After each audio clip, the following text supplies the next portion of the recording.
અમદાવાદ શહેરમાં સતત 1 કલાક સુધી ધોધમાર વરસાદ વરસ્યા પછી પરિસ્થિતિ કંઈક આ પ્રકારની છે। મારી પાછળ તસવીરો તમે જોઈ રહ્યા છો। માણેકબાગ 4 રસ્તા તરફથી ધરણીધર બ્રિજ તરફ જવાનો રસ્તો છે। અનેક વાહન ચાલકો એવા છે કે પોતાના વાહનો બગડી ગયાની પરિસ્થિતિ સર્જાયેલી જોવા મળી રહી છે।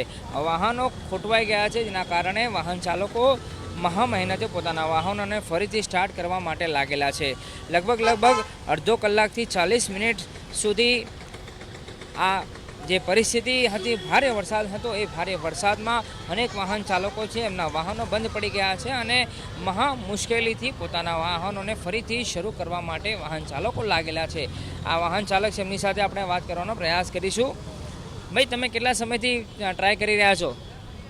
5 મિનિટ સર। 5 મિનિટ। હા, તમે આવ્યા ત્યારે કેવો વરસાદ કેવો હતો અને કેવી પાણીમાંથી અહીંયા સુધી પહોંચ્યા તમે? બડી મુશ્કેલ से आया। हाँ, જાણે કે સાત સમંદર પાર કરીને અહીંયા આવ્યા હોય એવી સ્થિતિ હાલ જોવા મળી રહી છે।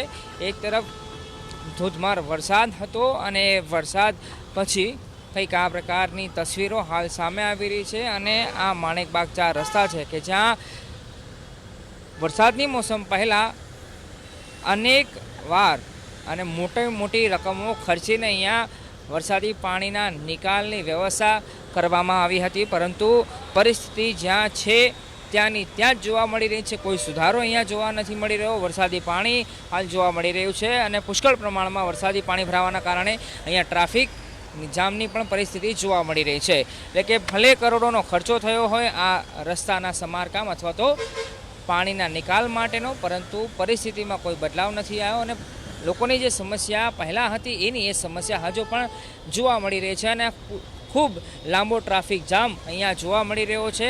જો કે રાહતની વાત એ છે કે હાલ જે વરસાદ છે એ બંધ થયો છે, પણ જે સ્કૂલ છૂટવાનો સમય હતો એટલે વાલીઓ પોતાના બાળકોને શાળાએ લેવા જવાની ફરજ પડી હતી અને આ સવારના સમયે તો નોકરિયાત વર્ગ અથવા તો દુકાનદાર વર્ગ માટે પરિસ્થિતિ કપરી થઈ જતી હોય છે, પરંતુ હાલ જે 12 વાગ્યાનો સમય હતો અને દરમિયાન શાળાઓ છૂટવાનો સમય થયો હતો, જેના કારણે એ બાળકો કે જે સ્કૂલેથી આવતા હતા એમને પણ આ વરસાદી માહોલમાં અટવાઈ જવાની પરિસ્થિતિ અથવા તો નોબત આવી હતી। કેમેરા પર્સન કમલેશ પટેલ સાથે અર્પિત દરજી, બીપીએસ મિતા, અમદાવાદ।